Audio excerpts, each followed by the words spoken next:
The fluorescent lights of the Cresval University Library hummed a monotonous, soul-draining tune. It was 1:47 a.m., and Alara was the last student left in the cavernous architecture wing. Her project, a ridiculously complex model of a sustainable urban dwelling, lay before her like a tiny, intricate corpse. She'd been mainlining caffeine for the past 72 hours, and the world had started to take on a fuzzy, dream-like quality. Sleep was a distant mythological creature she wasn't sure she believed in anymore. Finally, she called it. Any more work would just be moving glue-smeared pieces of cardboard around in a sleep-deprived haze. Packing her bag felt like a monumental effort. Each textbook she lifted seemed to weigh 100 pounds. Her limbs were leaden, her mind a static-filled radio. Outside, the November wind was a physical blow, a slap of icy air that cut through her thin jacket and shocked her into a higher state of awareness. The campus, usually bustling with life, was a ghost town. Long, distorted shadows stretched from the old Gothic buildings, and the skeletal fingers of the oak trees clawed at a moonless, starless sky. The only sound was the lonely echo of her own footsteps on the flagstone path. Her dorm was a solid 2 miles away, an impossible distance for her exhausted body to cross on foot. Her only hope was the night owl, the last university shuttle that ran a looping, circuitous route through the campus and the surrounding student neighborhoods. She saw its headlights cut through the darkness a block away, and she quickened her pace. The shuttle stop was nothing more than a simple bench under a flickering orange street lamp that cast more shadows than light. The bus approached with a weary groan of brakes and a hydraulic hiss of its doors. It looked less like a part of the university transit system and more like a relic from a forgotten era, dented, faintly grimy, and painted a faded collegiate blue. The driver was a silhouette against the interior light. As she stepped up, the light hit him, revealing a man who looked as tired as the bus he was driving. He had to be in his late 60s, with a face like a road map of long nights and too much coffee. His eyes, barely visible under the brim of a worn baseball cap, flickered to her in the rearview mirror as she paid her fare. He didn't say a word. Alara was the only passenger. She chose a seat in the middle, slumping down and letting her heavy backpack fall to the floor beside her. The doors hissed shut, sealing her inside with the stale smell of vinyl and disinfectant. The engine rumbled, and with a lurch, the old bus pulled away from the curb, its headlights carving a lonely tunnel through the oppressive dark. She watched the familiar landmarks of the campus slide by, the imposing clock tower, the sprawling science complex, the darkened football stadium. Her eyelids felt like they had tiny weights attached to them. The rhythmic jostling of the bus was a hypnotic lullaby, and her head lolled against the cool glass of the window. She was drifting, floating on the edge of a deep, dreamless sleep. It was the lack of a familiar sound, the squeal of the brakes at the intersection before her stop, that nudged her awake. She blinked, her brain struggling to catch up. They had just passed Gilman Avenue. Her stop was just after the turn onto Whitaker Street. But the bus wasn't slowing down. It chugged right through the intersection. A small, cold knot of unease tightened in her stomach. Maybe a detour, she mumbled to herself, her voice a rough whisper in the empty bus. Roadwork, maybe. But the bus didn't just miss the turn. It continued straight for another half-mile before taking a hard right onto an industrial access road she'd never seen before. The familiar tree-lined streets of the university district vanished, replaced by a decaying landscape of rust-stained warehouses and chain-link fences topped with barbed wire. The streetlights here were few and far between, many of them broken, leaving vast pools of impenetrable blackness. Weeds grew in thick, tangled clumps through cracks in the pavement. Her heart began to beat a frantic, panicked rhythm against her ribs. This wasn't a detour. This was something else. She stood up, gripping the back of the seat in front of her to steady herself against the swaying motion of the bus. "Excuse me," she called out, her voice trembling slightly. "I think you missed my stop." The driver didn't respond. He just kept his eyes fixed on the cracked road ahead. "Sir?" She tried again, louder this time. "This isn't the right way to the student dorms. Where are you going?" His eyes met hers in the long rectangular rear-view mirror. They were flat, devoid of any emotion she could read. His silence was more terrifying than any threat could have been. It was absolute, a heavy blanket that smothered her rising panic. She could see the muscles in his jaw working, as if he were grinding his teeth. The bus rumbled deeper into the industrial wasteland. They passed a collapsed factory, its roof caved in like a rotted rib cage, its windows like 1,000 vacant eyes. A stray dog, thin and mangy, watched them pass before melting back into the shadows. The world outside the bus was dead. Ilara's mind raced, cycling through every horror movie trope, every news story about abductions. Her phone. She needed her phone. She fumbled in her pocket, her fingers clumsy and numb. She pulled it out, her thumb hovering over the emergency call button. But as she looked at the screen, a single horrifying phrase was displayed in the top left corner. No service. A wave of cold dread washed over her, so intense it made her feel nauseous. She was completely cut off, utterly alone with this silent, stone-faced man who was driving her into the middle of nowhere. She sank back into her seat, her body trembling. She tried to make herself smaller, to shrink into the vinyl, as if she could somehow become invisible. What did he want? Money?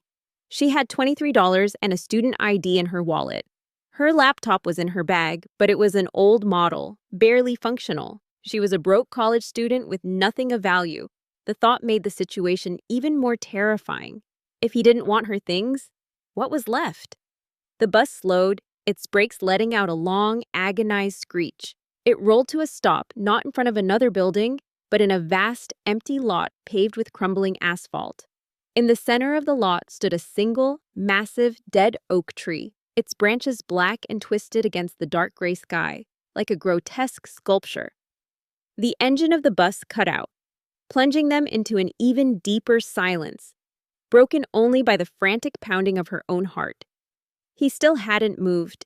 He just sat there, his hands resting on the giant steering wheel, staring forward at the dead tree. Ilara was frozen in place, her breath caught in her throat. This was it. This was the moment something unspeakable was going to happen. She squeezed her eyes shut, bracing for the sound of him getting up, the sound of footsteps coming down the aisle toward her. But the sound that came was the groan of the engine turning over again. It coughed to life, and with a lurch, the bus began to move. The driver executed a slow, deliberate three-point turn, the headlights sweeping across the desolate lot and the gnarled, skeletal tree. He didn't look at her, he didn't speak. He just drove. He guided the bus back out of the industrial maze with an unnerving familiarity, navigating the dark, broken streets as if he drove them every night. Within 10 minutes, the rust-stained warehouses gave way to the familiar, comforting sight of residential houses and the warm glow of streetlights. He turned back onto Gilman Avenue, driving in the direction they had originally come from.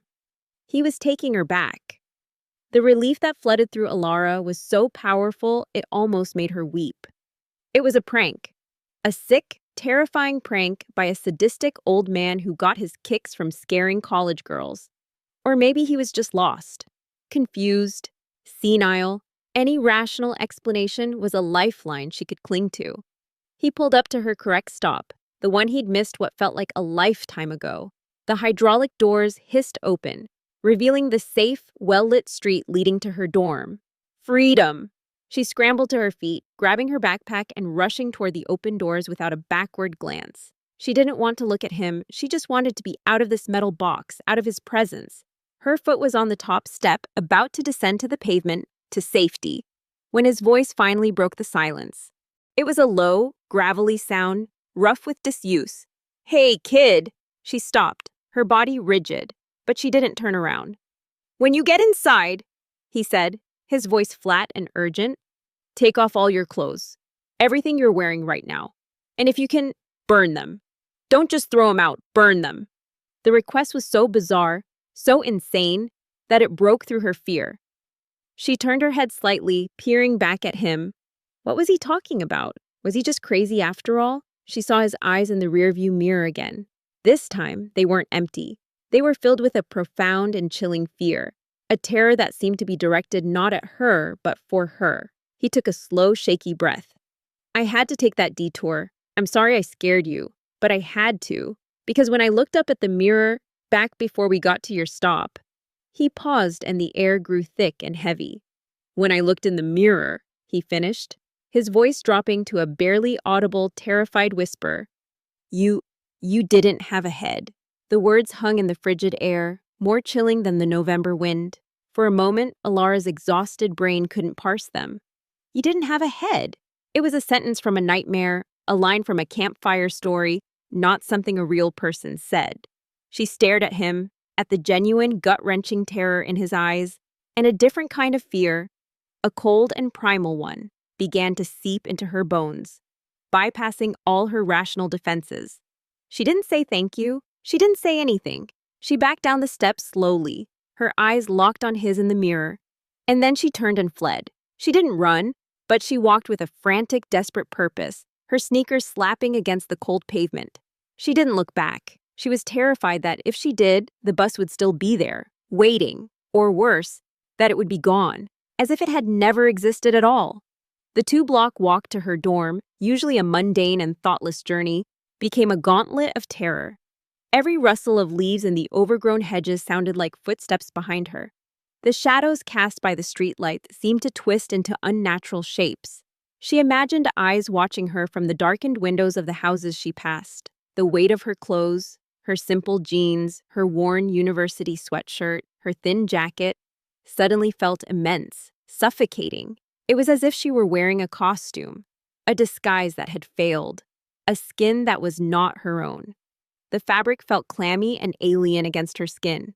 "You didn't have a head." The phrase was an incessant drumbeat in her mind. She tried to fight it with logic. He's insane, a meth addict, a cruel old man playing a horrible prank on a tired girl. It's a story he tells all the lone female passengers to get a sick thrill. But the image his words conjured was too powerful. She could almost feel it, a phantom sensation of emptiness above her shoulders.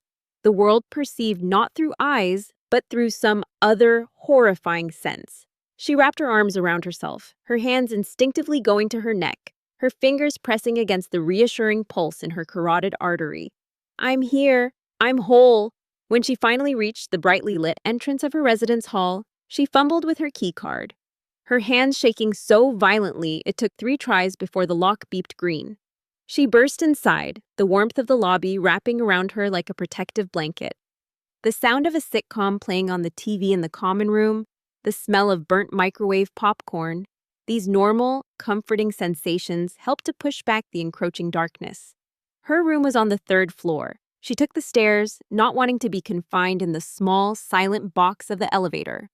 Her roommate, Maya, was asleep, her breathing a soft, steady rhythm in the otherwise quiet room. A small desk lamp cast a gentle glow on Maya's open textbook. Alara moved with practiced silence, not wanting to wake her. She didn't know how she could possibly explain the night's events without sounding completely unhinged. She dropped her backpack by the door and stood in the middle of the small room, her heart still hammering. "Take off all your clothes, and if you can, burn them." The driver's voice echoed in her memory, an urgent, gravelly command. She looked down at herself, the blue jeans she'd worn 100 times, the gray sweatshirt with the university crest peeling off. They were just clothes. There was nothing wrong with them. To burn them would be an act of madness, an admission that she believed the impossible. And yet, she couldn't shake the feeling of being contaminated. She felt dirty, as if she had brought a piece of that dark, industrial wasteland back with her, clinging to the fibers of her clothing. She thought of the driver's face. The fear in his eyes hadn't been feigned. It was the raw, unscripted terror of a man who had seen something that broke his understanding of the world. He hadn't been trying to scare her. He had been trying to warn her. "Elara?" Maya's sleepy voice made her jump. She was sitting up in bed, rubbing her eyes.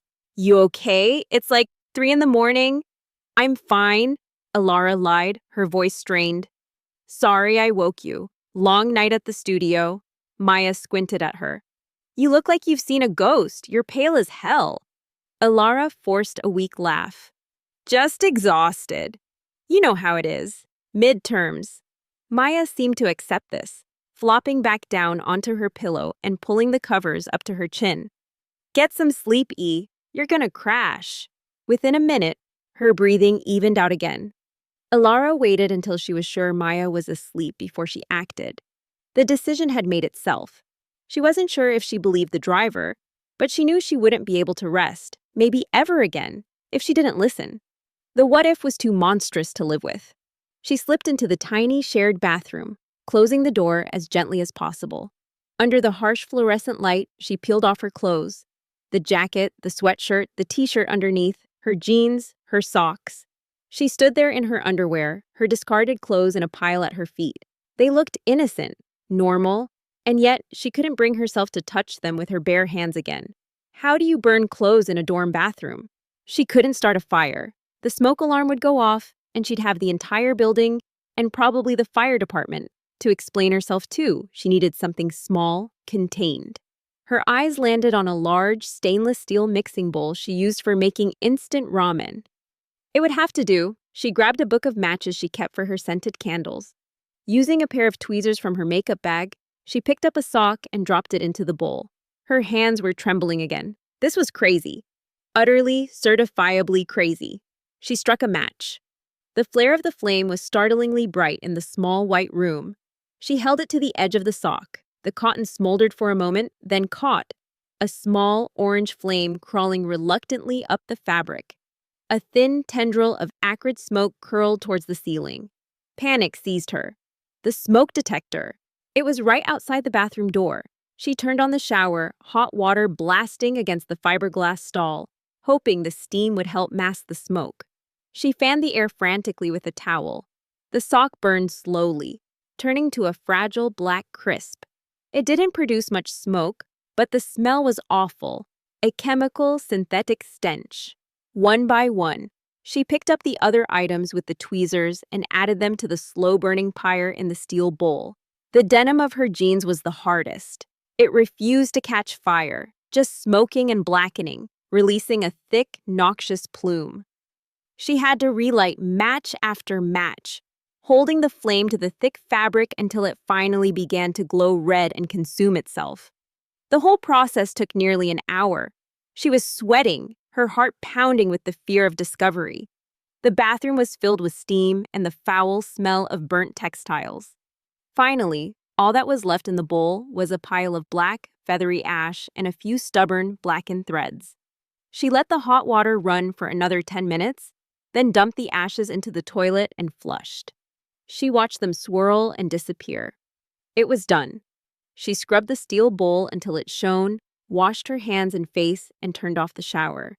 Stepping out of the steamy bathroom, she felt a profound sense of exhaustion, but also a sliver of relief. The contaminant was gone.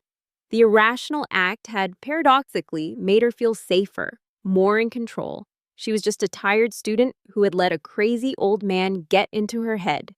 Now she could sleep. She crept to her bed, pulled on a clean t-shirt, and slid under the covers. She closed her eyes, ready for the oblivion of sleep.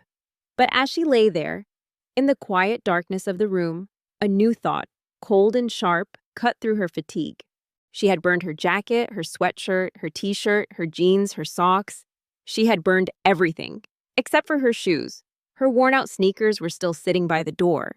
The realization hit her with the force of a physical impact. Her shoes, her gray paint-splattered sneakers were still sitting by the door, just inside the room. In her panicked state, focused on the clothes that had touched her skin, she had completely forgotten about them. A fresh wave of adrenaline surged through her, erasing any hope of sleep. The sliver of relief she had felt was gone, replaced by a gnawing, escalating dread. The ritual was incomplete. The contamination, whatever it was still in the room with her. With them. With Maya. She lay perfectly still, her eyes wide open in the dark, staring at the vague shape of the door. The sneakers were over there, silent and inert. To anyone else, they were just shoes. To her, right now, they felt like a malevolent presence, a pair of Trojan horses she had personally carried into her sanctuary. It doesn't matter, she told herself, the rational part of her brain fighting a desperate rearguard action. It's just shoes. The man was a lunatic. You burned your clothes for nothing. Go to sleep. But she couldn't. The fear was too primal, too deeply rooted now. The image of herself in the bus's rearview mirror, a headless figure in a gray sweatshirt and blue jeans, was burned into her mind's eye. And in that mental image, she was wearing those same gray sneakers. They were part of it. She had to get rid of them. Now. She slipped out of bed as silently as she had before. The floorboards were cold under her bare feet. The room was bathed in the faint ambient glow of the city lights filtering through the window blinds, casting long, distorted shadows. Every object in the room, a pile of clothes on a chair, Maya's art portfolio leaning against the wall, seemed to take on a sinister, unfamiliar shape in the gloom. She crept toward the door. The sneakers looked so ordinary, laces untied, tongues lolling out, scuffed and worn from a semester of walking across campus. She hesitated. Burning them in the bathroom had been risky enough. Doing it again so soon was pushing her luck. The smell would be even worse, burning rubber and synthetic soles. She couldn't burn them, but she couldn't leave them here either. She decided to throw them away, not in the trash can in their room or even the one in the hallway. They had to be gone, far away. Using a plastic grocery bag she found under the sink, she carefully picked up one shoe, then the other, avoiding touching them with her bare hands as if they were radioactive. She double-bagged them, tying the handles in a tight, secure knot. Holding the bag away from her body, she unlocked the door to her room and slipped out into the empty, silent hallway. The residence hall was asleep. The only sound was the low hum of a vending machine at the far end of the corridor. Her plan was to take the shoes to the large dumpster behind the building. It was a place where things went to be forgotten, to be crushed and hauled away to a landfill miles from here. That felt permanent enough. She took the back stairwell, its concrete steps echoing her soft footfalls. The air was cold and smelled of dust and stale air. Each landing she passed presented a new vista of long, dark hallways, identical to her own. The building felt vast and unnerving at this hour. The emergency exit door on the ground floor opened with a loud metallic clank that made her flinch. She stepped out into the biting cold of the night. The dumpster was located in a poorly lit service alley behind the building. The area was filled with hulking dark shapes, recycling bins, stacks of discarded furniture, and the massive, rust-streaked steel box she was looking for. A single bare bulb high on the brick wall cast a sickly yellow light over the scene, making the shadows dance and writhe. The wind howled through the narrow alley, rattling a loose piece of corrugated metal somewhere and creating a lonely, mournful sound. She approached the dumpster, her heart pounding a nervous rhythm against her ribs. The plastic bag felt strangely heavy in her hand. She reached up and slid open the heavy plastic lid on the side of the dumpster. The stench of rotting garbage hit her, a foul, gag-inducing wave. She held her breath, leaned forward, and dropped the bag inside. It landed with a soft, muffled thud somewhere in the unseen depths of the container. It was done. She slammed the lid shut, the sound echoing loudly in the enclosed space. The sense of relief was immediate and overwhelming. She had done it. She had followed the driver's instructions. She was safe. She turned to go back inside, a genuine, weary smile touching her lips for the first time in hours. And then she froze. Standing at the far end of the alley, half swallowed by the shadows just beyond the reach of the yellow light, was a figure. It was tall and impossibly thin, its limbs long and spidery. It was just standing there, perfectly still, watching her. She couldn't make out any features, no face, no clothes, just a silhouette of profound wrongness against the deeper darkness of the alley's mouth. It wasn't a person. The proportions were all wrong, elongated and unnatural, like a reflection in a funhouse mirror. Alara's breath caught in her throat. Every muscle in her body screamed at her to run, but she was paralyzed, pinned in place by an absolute mind-shattering terror. She and the thing stood there for a timeless, agonizing moment, locked in a silent tableau. Then it moved. It didn't walk or run. It unfolded itself from the shadows, its long limbs moving with a fluid, insect-like grace that defied physics. It took one step into the pool of yellow light, and Alara saw what it was wearing. On its feet, which were angled at an impossible, bird-like position, were a pair of gray, paint-splattered sneakers. Her sneakers. The ones she had just thrown into the dumpster. But that wasn't the most horrifying part. The horrifying part was where its head should have been. There was nothing. Just a smooth, unbroken expanse of neck that tapered up from its narrow shoulders and ended. No face, no eyes, no mouth, nothing. The headless thing took another silent, gliding step toward her. And another. It was closing the distance between them with an unnatural, terrifying speed. The paralysis broke. A raw animal scream tore from Alara's throat, a sound of pure, undiluted horror. She scrambled backward, her feet tangling, and she fell hard onto the grimy asphalt. She pushed herself away, crab-walking backward, her eyes still locked on the approaching nightmare. The emergency exit door was only 10 feet away. It was a lifetime away. The thing was almost upon her now, its featureless neck stump tilted slightly as if it were studying her. It raised one of its long, spindly arms. With a final, desperate surge of adrenaline, Alara kicked out, scrambled to her feet, and lunged for the door. She slammed her hand against the push bar and stumbled back into the stairwell, throwing her entire body weight against the heavy steel door to slam it shut. The latch clicked into place an instant before something impossibly heavy slammed against the other side. Boom! The metal door shuddered in its frame, the sound reverberating through the concrete stairwell like a gunshot.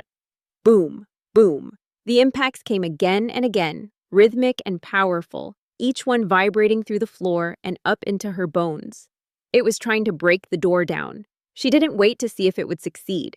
She fled up the stairs, taking them 2, 3 at a time, her bare feet slapping against the cold concrete.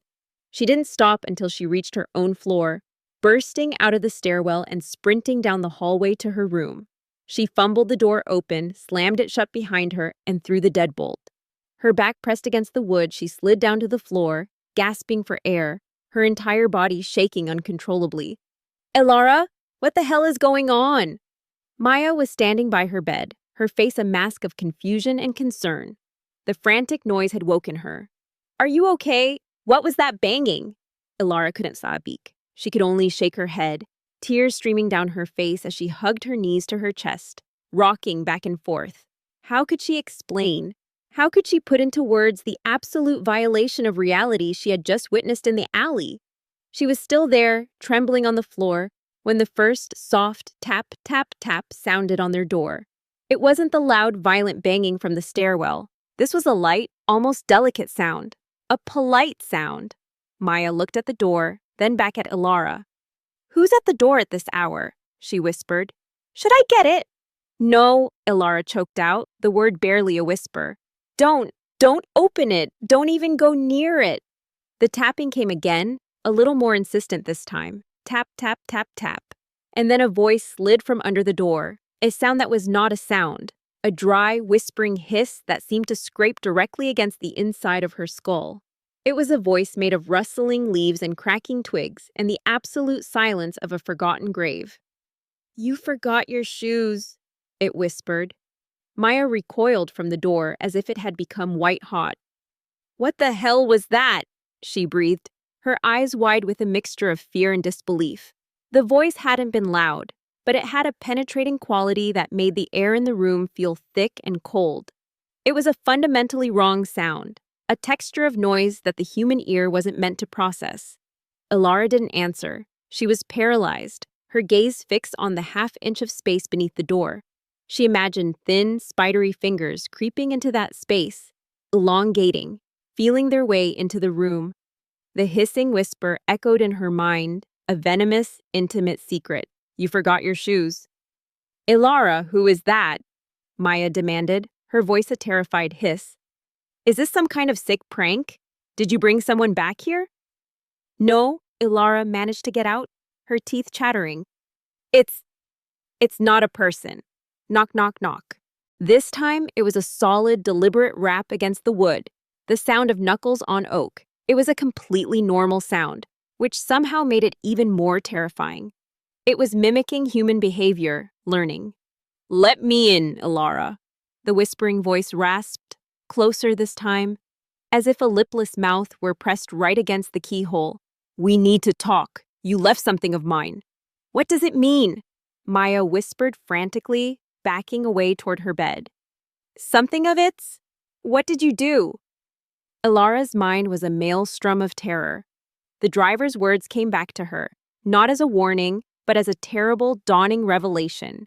He hadn't just seen her without a head. He had seen it, sitting in her seat, wearing her clothes. It had been riding the bus with her, a silent passenger, a hitchhiker from some other reality. And when she got off the bus, a part of it had come with her, clinging to her clothes like a supernatural burr. She hadn't brought something back with her. She had been a vessel, a transport. The clothes hadn't been contaminated. They were the contamination, a piece of it. And she had invited it to her front door. By burning the clothes, she had destroyed its anchor, its claim. But the shoes had been the last link. By throwing them away, she hadn't discarded it. She had completed the transfer. She had given it the final piece it needed to take form, to become solid in this world, right outside her dorm. I think I wore its skin, Elara whispered, the words tasting like madness on her tongue. The doorknob began to jiggle. It was a slow, tentative movement at first, then it became more violent, a frantic, metallic rattling that echoed the pounding in Elara's chest. The deadbolt was the only thing holding it shut. Both girls stared at the shuddering knob, their breath held tight in their lungs. Then came a new sound, a scratching. The sharp, persistent sound of something like a fingernail or a claw digging into the wood of the door, starting from the bottom and slowly, methodically, drawing a line upward.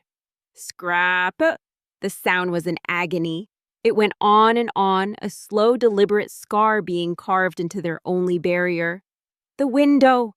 Elara gasped, her survival instincts finally kicking in and shattering her paralysis. We have to get out the window!